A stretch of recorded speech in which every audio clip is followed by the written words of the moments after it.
Hi. சட்டன் இட்லி மாவில் எப்படி குழிப்பணியாரம் பண்ணலான்னு பார்க்கலாமா? இது வந்து கார பணியாரங்க. எப்படி செய்யறதுன்னு பார்த்துக்கலாம். ஒரு கடாய் வச்சுட்டு கடாய் சுடறதுக்கு அப்புறமா 3 டேபிள் ஸ்பூன் எண்ணெய் விடுங்க. எண்ணெய் நல்லா சுடறதுக்கு அப்புறமா கடுகு ஆட் பண்ணணும். கடுகு நல்லா படப்படன்னு பொரியட்டுங்க. பொரிஞ்சதுக்கு அப்புறமா 3 டேபிள் ஸ்பூன் கடலைப்பருப்பு ஆட் பண்ணதுக்கு அப்புறமா ஒரு 2 டேபிள் ஸ்பூன் அளவுக்கு உளுந்தம்பருப்பு. இந்த உளுந்தம்பருப்பும் கடலைப்பருப்பும் வந்து கொஞ்சம் கோல்டன் கலர்ல ஃப்ரை ஆகட்டும். அதுக்கப்புறமா ஒரு 4 மீடியம் சைஸ் வெங்காயம், பெரிய வெங்காயம் தான். ஸோ அது வந்து குட்டி குட்டியா கட் பண்ணி வச்சிருக்கேன், அதை ஆட் பண்ணிக்கோங்க. வெங்காயம் வந்து ரொம்ப கோல்டன் கலர்ல ஃப்ரை ஆகணும்லாம் இல்லைங்க, சும்மா லைட்டா வந்து வதங்கினாலே போதும். இந்த ஸ்டேஜ்ல வந்து கொஞ்சமா கருவேப்பிலை வந்து கொஞ்சம் முழுசா போடாம இப்படி குட்டி குட்டியா பிச்சு போட்டுக்கோங்க. இல்லை நீங்க கட் பண்ணி போட்டாலும் ஓகே தான், ஏன்னா எடுத்து போட மாட்டாங்க, கருவேப்பிலை சேர்த்து சாப்பிடுவாங்க. அதனால இதையும் வந்து ஒரு வதக்கிக்கோங்க.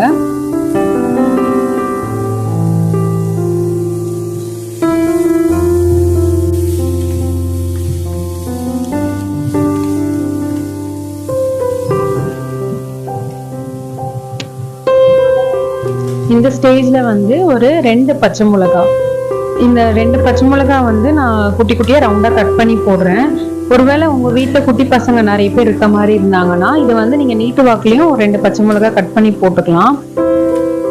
சின்ன பசங்களுக்கு கொடுக்கறது இல்லைன்னா இதுல நீங்க இஞ்சி கூட ஆட் பண்ணிக்கலாம், நல்லா இருக்கும்.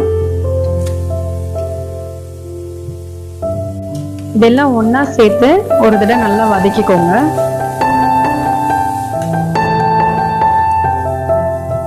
அவ்வளோதாங்க, இப்போ நம்மளோட தாளிப்பு ரெடி ஆயிடுச்சு. இப்போ 1 கிலோ மாவு அளவு எடுத்துக்கோங்க. நான் ஒரு கிண்ணத்துல இட்லி மாவு அரைச்சு எடுத்திருக்கேன்.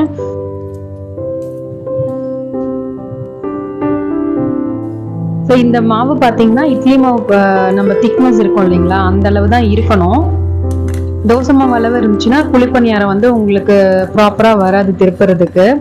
நம்ம வதக்கி வச்சிருந்தீங்களா, இது வந்து கொஞ்ச நேரம் ஆறுனதுக்கு அப்புறமா அதுல வந்து ஆட் பண்ணிக்கோங்க.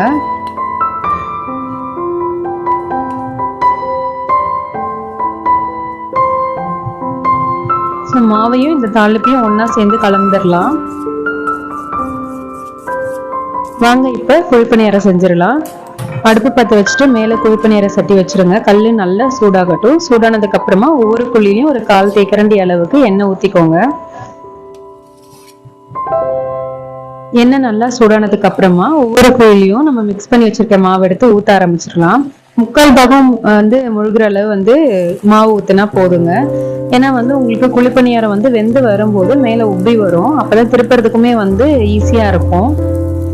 இது எல்லா குழிலையும் வந்து மாவை ஊத்திக்கோங்க கரெக்டா.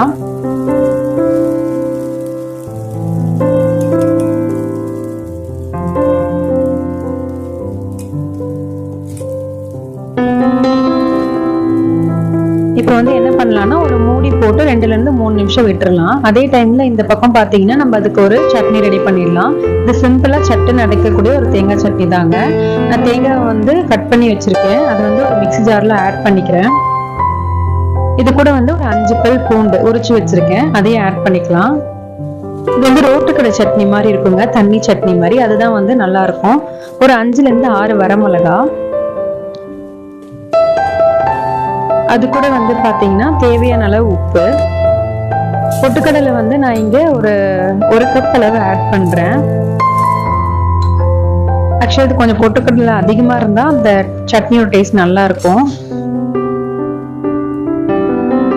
இது கூட வந்து பாத்தீங்கன்னா கொஞ்சம் புளி ஆட் பண்ணணும். ஒரு சின்ன நெல்லிக்காய் அளவு சைஸ் வந்து ஆட் பண்ணிக்கோங்க, அப்பதான் அந்த சட்னியோட டேஸ்டே இன்னும் நல்லா இருக்கும். ஸோ அவ்வளவுதாங்க. இந்த சைடு நம்ம குழிப்பணியாரம் வெந்திருக்கும், திறந்து பார்க்கலாம். இப்போ வந்து பாத்தீங்கன்னா மேல அந்த எண்ணெய் மிதந்துட்டு இருந்துச்சு இல்லைங்களா, அது எல்லாமே வந்து ட்ரை ஆகி சைடெல்லாம் வந்து ஒரு மாதிரி கோல்டன் கலர் இருக்கு, தெரியுதுங்களா? ஸோ இது வந்து கரெக்டான ஸ்டேஜா இருக்கும். ஒவ்வொன்றா வந்து திருப்ப ஸ்டார்ட் பண்ணலாம்.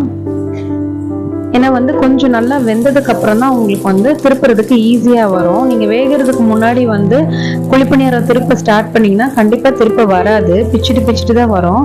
கொஞ்சம் நல்லா மூடி போட்டு கொஞ்ச நேரம் வேக விடுங்க. அதே மாதிரி எண்ணெய் நீங்க கரெக்டா சேர்க்காம இருந்தாலுமே வந்து குழிப்பணியாரம் திருப்ப வராது. ஒரு 1/2 தேக்கரண்டி ஆச்சும் நீங்க அந்த குழியில வந்து எண்ணெய் விட்டுருக்கணும். நீங்கள் எண்ணெய் கம்மியாக விட்டாலுமே வந்து குழிப்பணியாரம் திருப்ப வராது. ஸோ இது வந்து இண்டோலியம் கல்லுன்றதுனால உங்களுக்கு கண்டிப்பாக எண்ணெய் விட்டாகணும். நான்ஸ்டிக்கில் வந்து ப்ராப்ளம் வராது, நீங்கள் அப்படியே வந்து எண்ணெய் கம்மியாக ஊற்றி கூட வந்து திருப்பலாம். ஆனால் அந்த இதில் இருக்க அந்த மொறுமொறுன்னு இருக்க அந்த லேயர் வந்து அதில் ஃபார்ம் ஆகாது, அதில் ஃபுல்லாகவே வந்து சாஃப்டாக இருக்க மாதிரி தான் உங்களுக்கு இருக்கும்.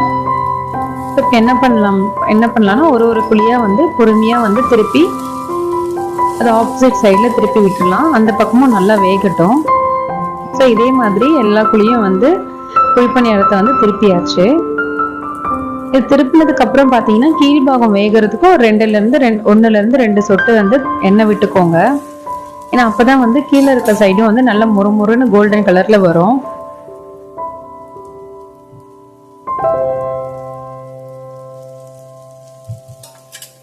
எண்ணெய் ஆட் பண்ணதுக்கு அப்புறமா ஒரு நிமிஷம் போல விட வேண்டியதா இருக்கும். ஏன்னா அது நல்லா வெந்து வந்தாதான் உங்களுக்கு சாப்பிட்றதுக்கு ரொம்ப நல்லா இருக்கும். ஸோ 1 நிமிஷத்துக்கு அப்புறம் திருப்பி பார்க்கலாம். 2 சைடுமே வந்து நல்லா வெந்துருந்துச்சு. அவ்வளோதாங்க, இட்லி மாவுல ரெடி பண்ண குழிப்பணியாரம் சட்டுன்னு ரெடி ஆயிடுச்சு. ஸோ இதை எடுத்து நீங்க ஒரு ஹாட் பாக்ஸ்ல மூடி வச்சுட்டு நீங்க சர்வ் பண்ணலாம். இந்த பக்கம் பார்த்தீங்கன்னா வந்து நம்மளோட சட்னி ரெடி ஆயிடுச்சு. ஸோ சட்னி அரைச்சாச்சு, அவ்வளோதான், சிம்பிளாக முடிச்சாச்சு. இதுக்கு வந்து ஒரு தாளிப்பு மட்டும் கொடுத்துடலாம். இந்த தாளிப்பு வந்து பார்த்தீங்கன்னா கடுகு, கருவேப்பிலை கூட வந்து கொஞ்சமாக பெருங்காயத்தூள் ஆட் பண்ணி தாளிப்பு கொடுத்துருக்கேன்.